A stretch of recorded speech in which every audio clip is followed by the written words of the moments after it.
I am certain that our military advised against a unilateral withdrawal without conditions being met to protect the American homeland and our way of life from a future attack emanating from Afghanistan. This September will be 20 years since Afghanistan was used as a launching pad to attack America to kill almost 3,000 of us. The reason they killed 3,000 of us almost is they couldn't find a better way to kill more of us. Does anybody doubt that if Al-Qaeda or ISIS had a nuclear capability, they'd use it? Does anybody doubt if they had a chemical capability, they would use it? So what have we learned in the last 20 years?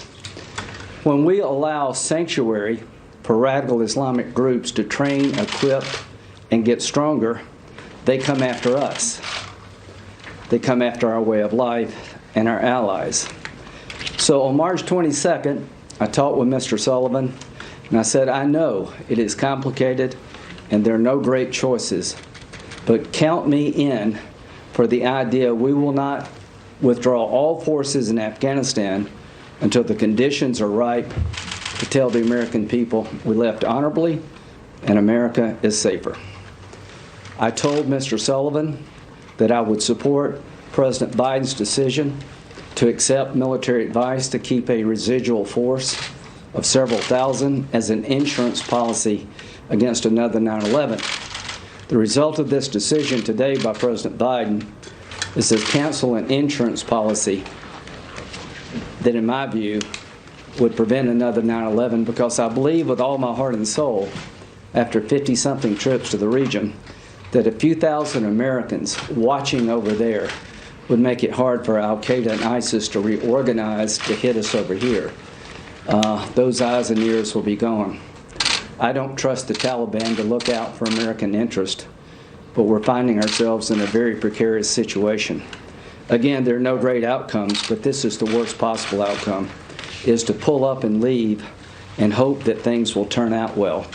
That did not happen in Iraq, and it did not happen here. But I want to let the American people know that I felt it was incumbent upon me to tell President Biden that I will be with you if you accept sound military advice, even though some people in my party may not. I felt it was incumbent upon me to stand up to Trump decisions that I thought would make us less safe and work with President Trump. And I'm glad to say that President Trump listened, adjusted his policies, and I would like to end the war in Afghanistan as much as anybody. I think I have seen Afghanistan up close and personal and understand the sacrifice America has made. Understand the thousands that have died and the tens of thousands that have been injured and the money spent, but I've also understand what the Afghan people have gone through. I understand what it's like for a woman to go to school when she's threatened every day. I understand what it's like to take on some of the most radical forces in your own faith, to risk your family, to try to change your country. So I am heartbroken that President Biden, for political reasons, took the high-risk strategy. I felt incumbent upon me to support him if he went another way. Now I feel it's incumbent upon me to point out the perils that await us.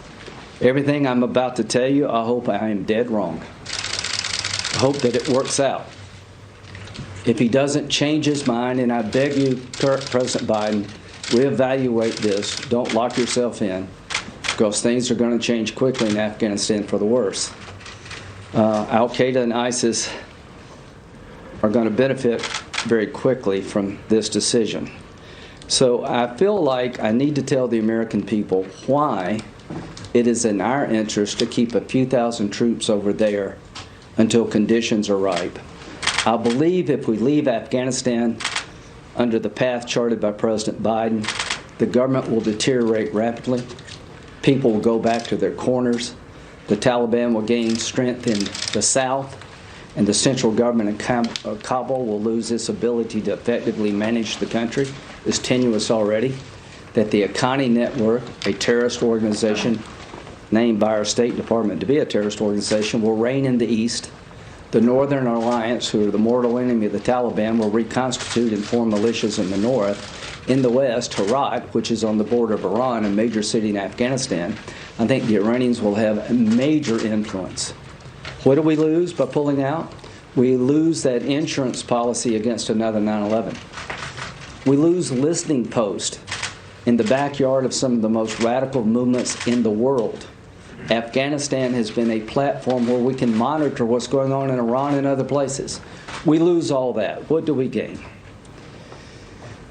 We gain the idea that the war is now over and Joe Biden ended the longest war in American history. With all due respect to President Biden, you have not ended the war, you have extended it. You have made it bigger, not smaller. You're going to do to us what you did in Iraq, put us in a world of hurt. What did John McCain and Lindsey Graham say about Iraq? General Alston, who was in charge of Iraq, now Secretary of Defense, advised Vice President Biden and President Obama to leave a residual force somewhere around 20,000. I know that was true. Vice President Biden argued for zero. Eventually it went to zero, and the rest is history. ISIS formed, and if you've ever been around the Yazidi people, you know